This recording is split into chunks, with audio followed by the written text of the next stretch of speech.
How's it going today?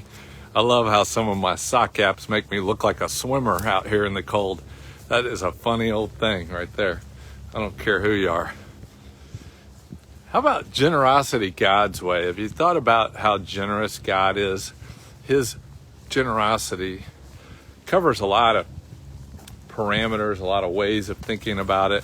His generosity is basically infinite, since he is an infinite God, and yet the world causes individuals to be more constrained with their own generosity, to be tight-fisted with the things that we have for fear that we might lose them forever, or that we might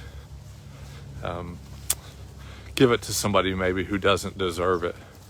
Like the idea of giving to a beggar on the road is a generous idea, but sometimes that's restrained because they might buy alcohol or drugs or tobacco or something like that with it. So it constrains our thought process and maybe limits us from a blessing in that thing. I don't know. The Spirit will stir you what you might do in a generous situation. But I was thinking about in James chapter 1, excuse me, God's generosity is described there, and it's described in a way that might not even make sense to you right away, but maybe you can consider it. He says in James 1 that if any of you lacks wisdom, pray to God and he will give it to you generously without reproach. Isn't that interesting? That if you lack wisdom, he'll just keep giving it to you. He'll give you, so the opposite of wisdom is foolishness. So if you lack wisdom, it's saying you're maybe possibly acting foolishly in some situation. And it says he'll just keep giving it to you. What do you think about that? You act foolish and you realize you're acting foolish and you pray and say, God, I lack wisdom. And he goes, all right, here's some more wisdom for you. And eventually he is trusting you to act wisely, which is really a cool thought process. That he doesn't withhold his generosity because you might do something foolish.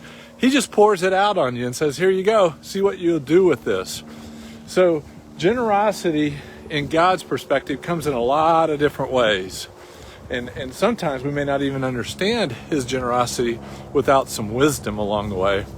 And I've kind of thought of wisdom as the ability to see my life from God's perspective. Because sometimes the world's wisdom is not anywhere close to God's.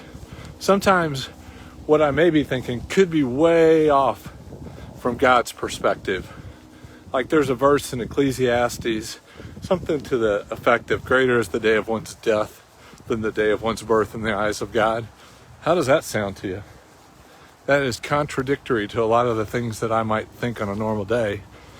But the more I can see life from God's perspective, the more I'll understand his generosity, not only in wisdom, but in the practical things of life. Suppose that the other side of this journey is much greater than anything we've ever experienced on earth. And so when he says, greater is the day of one's death than the day of one's birth in the eyes of the Lord, maybe he's saying, don't cling so tightly to the things of this world, but cling tightly to God, so you might be able to see things from a different perspective. I pray today that you can pray for wisdom. You can appreciate the wisdom he gives you. If you keep acting foolishly, you keep praying and just trust that his generosity will outstretch any of the things you might feel foolish about. Keep walking by faith and know that I am thankful for you and he loves you more than you can imagine.